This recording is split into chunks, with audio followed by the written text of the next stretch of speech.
We're the OPA, and we're here to keep you safe. Tim Hudak says he'll rip up contracts, leading to labor strife and expensive litigation. I'm here today to call upon you to make that sacrifice one more time.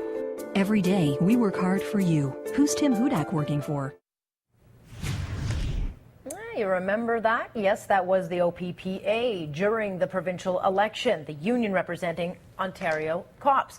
The same cops, as you'll recall, that are now investigating 2 criminal investigations in the Ontario government. But then, of course, they decided to throw their views into the political race. So that had a lot of people asking, how can this same police force be objective when doing criminal investigations? Well, there are a number of people who say they can't, and they want the federal government to step in. Kevin Harris joins us in Ottawa this morning. Good morning. Alex, thank you for having me. I started seeing this petition circulate around social media, and I thought, what is going on here? But nonetheless, this is a grassroots campaign. You are, in fact, petitioning the federal government to step in and take the OPP off these files, correct? Yes, that is correct. We believe that the OPP is in a state of conflict of interest, and we would like to see the investigations taken over by the RCMP. So specifically, what are you doing to have that happen? Well, right now there is the petition that you saw circulating. That was created by a lady, I hope I'm pronouncing her name right, Kathleen Bosla. There is that we're trying. We're also, a number of us have taken to writing letters to the Prime Minister requesting assistance. How hopeful are you that this will happen? I'm hopeful, but realistic, but we got to start somewhere. The OPP, as I said, are in a conflict of interest, and to have them continue this criminal investigation into the activities at Queen's Park is just unacceptable.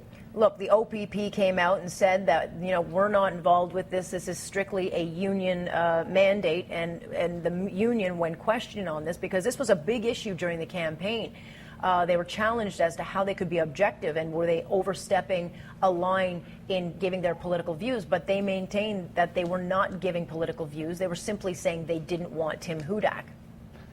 Well, regardless of what they're saying, actions speak louder than words, and public perception in this case suggests to me that many people don't know the difference between the OPP and the OPPA in terms of that. Now,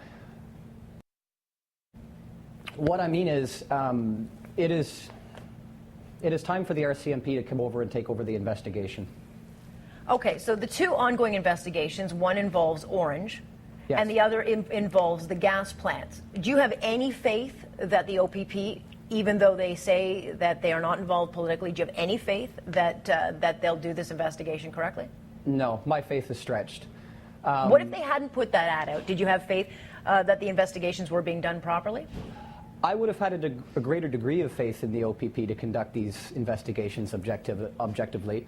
But if a union is supposed to speak for its members, and the OPPA just came out with that interference in the last election, I got to ask myself the question, what are the OPP members actually saying? And the public perception is they are in conflict. So we need an objective police force to look into this. The OPP have been investigating for a while now, and nothing has yet to come out of it. Well, they've been investigating Orange, I think, for about 3 years now, and it is a lengthy investigation given it covers international territory, but I do agree that it has taken quite a long time.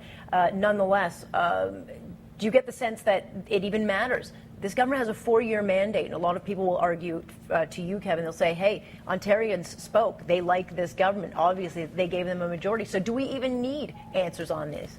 Yes, we do, because there were criminal activities into deleted emails. That question has to be answered. Look, I'm going to be realistic here. I don't think we're ever going to see all that money again. But what I would like to see is our politicians who promise accountability in elections, I want to see them have to answer for this. I want to know exactly what the heck happened. Well, apparently Deb Matthews agrees with you. The Treasury Board president announced just yesterday that she wants accountability. She reintroduced the Accountability and Transparency Act. Let's see what she said. The act would strengthen political accountability, would make the business of government more transparent, and give officers of the legislature more responsibility in their oversight of government operations. This is a priority piece of legislation for our government, and I hope that our opposition colleagues will join us in supporting these important accountability measures. This is a priority. Do you believe her? Well, quite frankly, no, but I guess it's a start. But this investigation has been ongoing for too long now, and it's time to bring in a third party.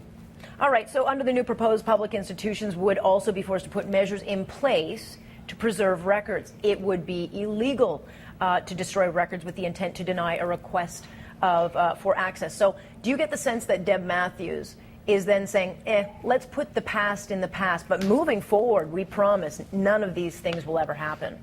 That's a good way to look at it, Alex. Yep. All right, so how optimistic are you that this government, given its track record, and sure, it's under new leadership, I mean, how much faith do you have in this government that they can be transparent and without, of course, anyone to hold them to account? Because as you well know, Kevin, given the majority status, the opposition, they have no power anymore to make sure that committees are carried out and investigations are carried out. Right. Well, with this Liberal mandate, it does become even more important that we hold the government to account. And you know what, to directly answer your question, no, I frankly have a hard time trusting this government. I think it is a case that if Matthews is indeed telling the truth, that, okay, well, we made some mistakes in the past, so we'll just move that aside and bury it, and this is what we're going to do to move forward. Well, I'm sorry, we can't just forget about those mistakes of the past. Somebody needs to own up for this. Yeah, it's hard to get when you've got a majority status. So how do people get involved with this grassroots efforts? What is the message that you'd like to get out? It is a change.org petition, and your viewers can access it by typing in tinyurl.com/bringinRCMP. They can also find me on Facebook at Kevin's Common Sense, and it's the top post. And have you gotten any kind of reaction from the OPP? Have you ever reached out to contact them? I have not reached out to contact the OPP directly, no. All right. Well, we'll certainly get this up on our webpage. I think some of our viewers would likely take an interest. You will get lots of pushback of those saying, they've got, the electorate has spoken.